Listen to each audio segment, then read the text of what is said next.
Hello, everyone. Welcome to another free agency video here on the Guilty as Charged podcast YouTube channel.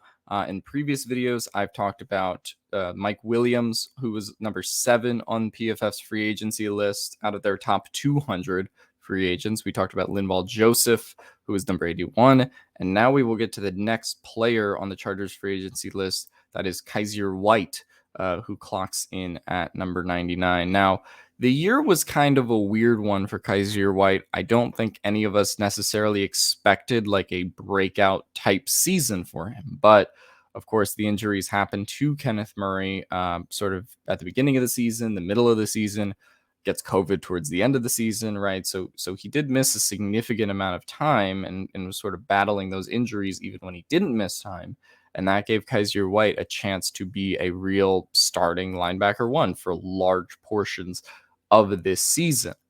So that is, I think, the sort of year we're talking about for Kenneth Murray. And let's get into specifically how Kyzir White's 2021 season went.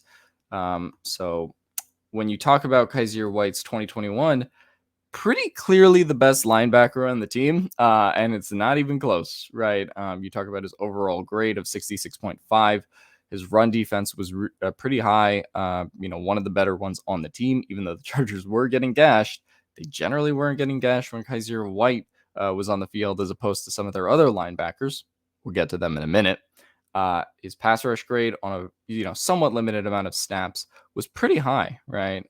So that's a little bit better than the other linebacker that they wanted to convert to edge at some point. We'll talk about him in a minute. And his coverage grade has been really good. And that's something that you've seen in all 4 seasons of Kyzir White in the NFL.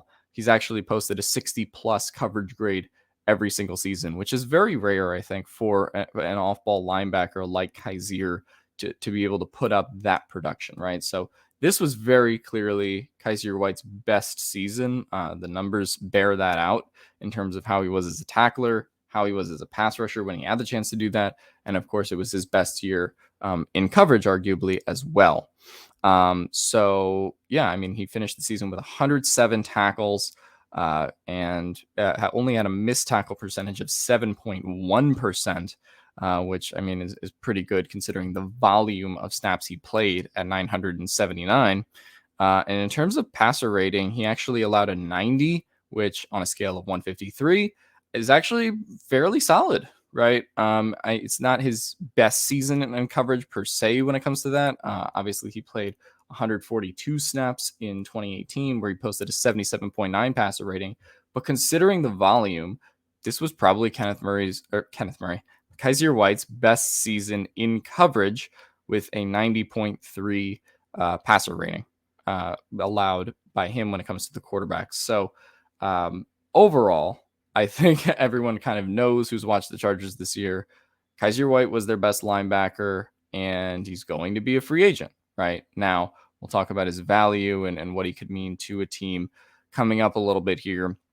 But I think that all these stats are really important. You see a lot less red in this graph for Kyzir White than you did in previous seasons or compared to other Chargers linebackers as well. So it wasn't the year that he expected to have, but it was a great year nonetheless.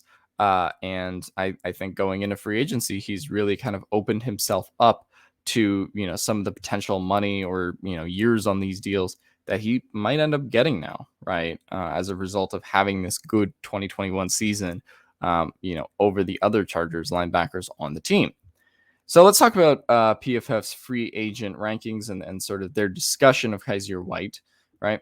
White was a reliable presence at linebacker following the loss of 2020 first-rounder Kenneth Murray during weeks 4 through 9, and when Murray was battling injuries over weeks 11 to 15.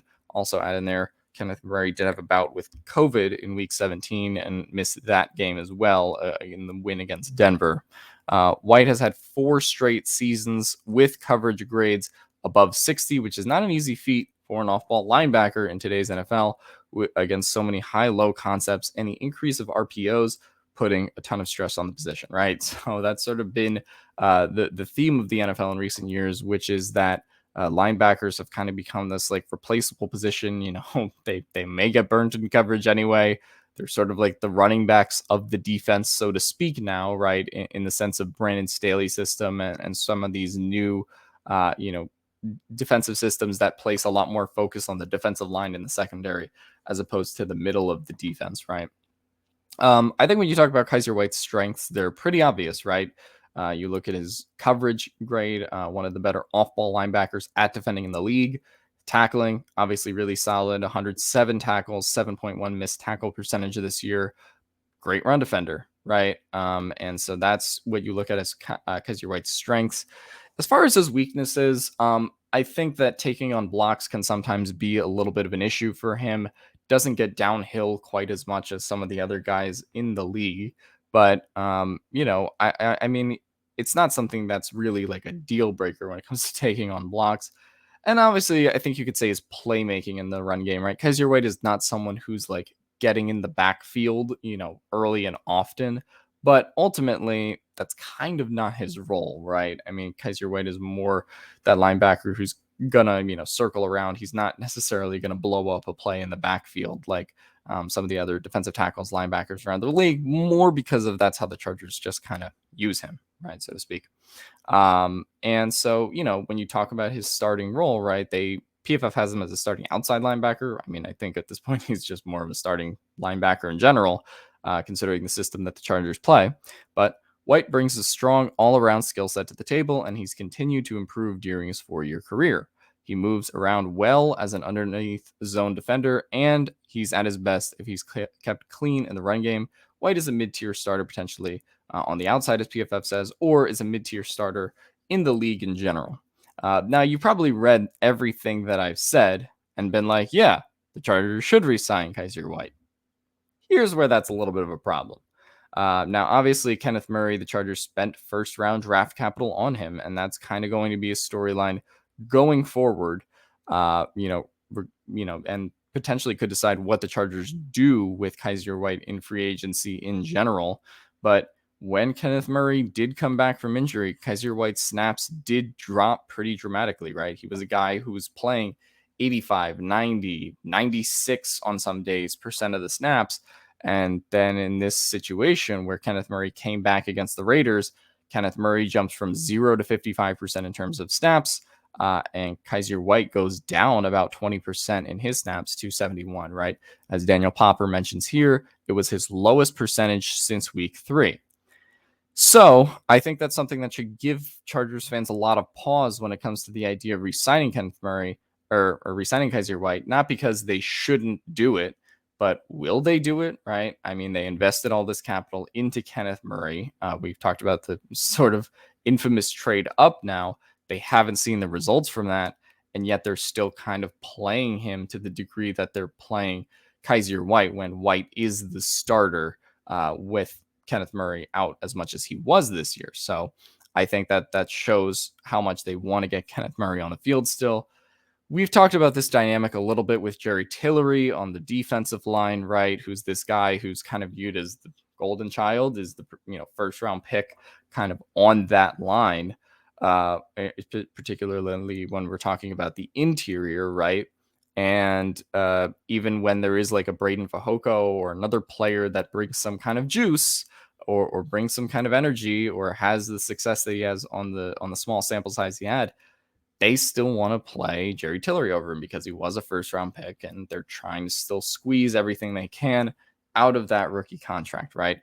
And the Chargers are sort of in this position with Kenneth Murray as well, which is a problem when you talk about Kenneth Murray's numbers in 2021. Now, this does come with the caveat that he was fighting injuries. He did miss time, and it's hard to be like in and out of the lineup. But this was a far cry from his 2020 season, where he sort of did like break out, so to speak, in the Gus Bradley defense. Ultimately had a good year. It wasn't perfect, but he did rack up a lot of tackles. Didn't have any like terrible real moments that I remember from games.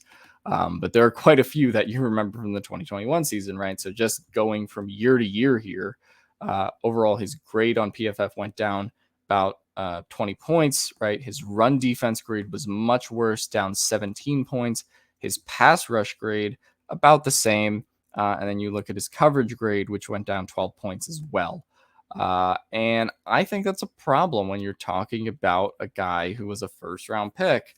And we might potentially let Kyzir White walk because we want to see Kenneth Murray assume that mantle, or I should say, because the Chargers want to see Kenneth Murray assume that mantle because they spent that first round pick on him, right? And it's also this weird position because Kenneth Murray was not a Brandon Staley guy, but still they did use all that capital on him, and Tom Telesco, the GM, still here, right? So let's talk about Kenneth Murray's 2021, I guess, now. Not good. A missed tackle rate of 19.4%. Obviously not good for the amount of snaps that he played at 363. Pretty large sample size to say that he was kind of a bad tackler this year. His reception percentage was 93.3. That's about 13% higher than what Kyzir White gave up. And then his passer rating that he gave up in coverage was 50 points higher, which is 50 points worse than what Kyzir White allowed in pass coverage as well. So when quarterbacks were throwing on Kenneth Murray, it was pretty successful a lot of the time. And so now the Chargers are in this position where they need to make a decision on Kyzir White. They wanted Kenneth Murray to kind of assume the mantle after they spent the pick on him. But every metric and even the film, of course, Chargers fans have watched Kenneth Murray play football. So I'm not going to talk to you guys as if you're dumb. Every metric and every indicator really says that Kenneth Murray was much worse in the Chargers defense this year. Now, there was the change in defenses that we talked about, but still, on a performance basis, they're not getting what they're supposed to out of their former first-round pick. And, going to Kyzir White back for a little bit, one of the things that you see with his over-the-cap valuation, right? They value him at $11 million, but that's more based on performance relative to contract, right? So the value to re-sign Kyzir White probably won't end up actually being that high. He'll probably be somewhere in like the $7 to $10 million range, right? In terms of average annual value per year. But basically what this graph shows, as sort of a nerd here, right, is that what the Chargers have gotten out of Kyzir White's rookie contract is really good value, right? And they've exacted that value to the tune of what they're supposed to be paying him with what they have been paying him, right? So Kyzir White really did step up for the team this year. But then you also go to this chart, and why this chart is important is sort of the things that we've talked about with the decreasing snap percentage, right? So we sort of see his value increase all throughout the season in terms of the contract that he was going to get, in terms of the value that he was bringing to this team.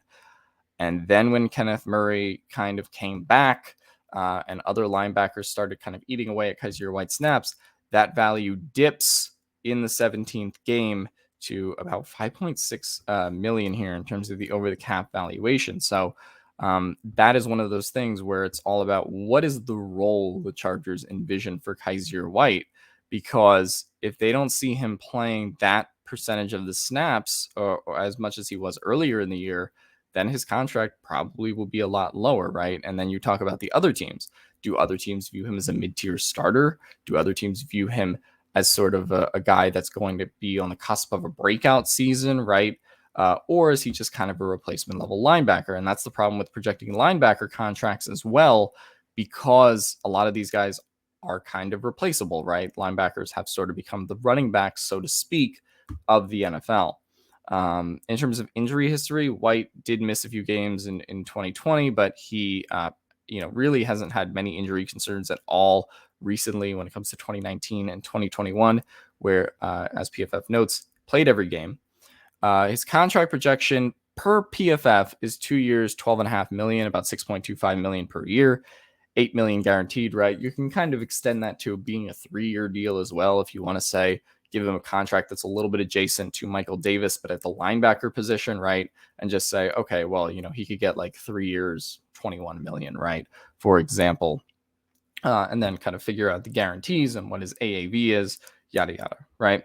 But really the bottom line is, as PFF states here, as his career has progressed, White has improved every single season, seen his playing time increase, and been an effective 3-down player who does his best work in coverage, and is also not a bad run defender, one of the few on the team. So This is sort of the situation that the Chargers find themselves in with Kyzir White, while also dealing with the kind of Kenneth Murray disaster that has been playing out over the course of the 2021 season.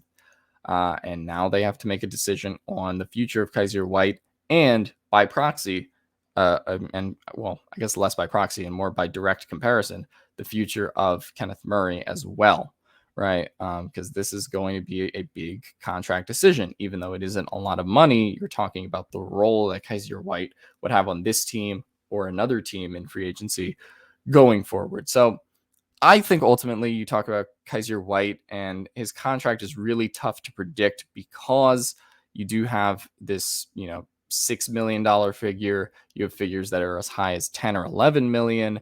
So I think you can ballpark it and probably say that in terms of AAV, Kenneth Murray will be somewhere between, 6 million and 8 million per year. So he's not going to be a super expensive guy to re-sign, but it's about whether Telesco and Staley see the utility in that. And do they still want Kenneth Murray to become that breakout player? Because if they do, that is why I think Tyler, who has talked to actual Chargers sources, I don't have Chargers sources, but that is, I think, why Tyler, Steven, and I are a little bit pessimistic on the idea of Kyzir White coming back because of what the Chargers have shown towards their first round picks in the past. They want to give them that time to develop.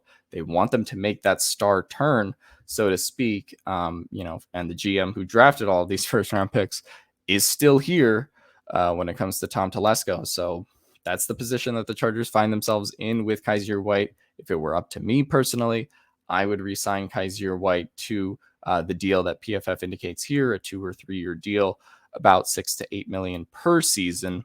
But I want to hear from you guys. Let me know in the comments down below what you think about Kyzir White, what you think about the whole Kenneth Murray situation, and let me know what you think the Chargers should do in the comments down below. Bolt up, and I'll see you guys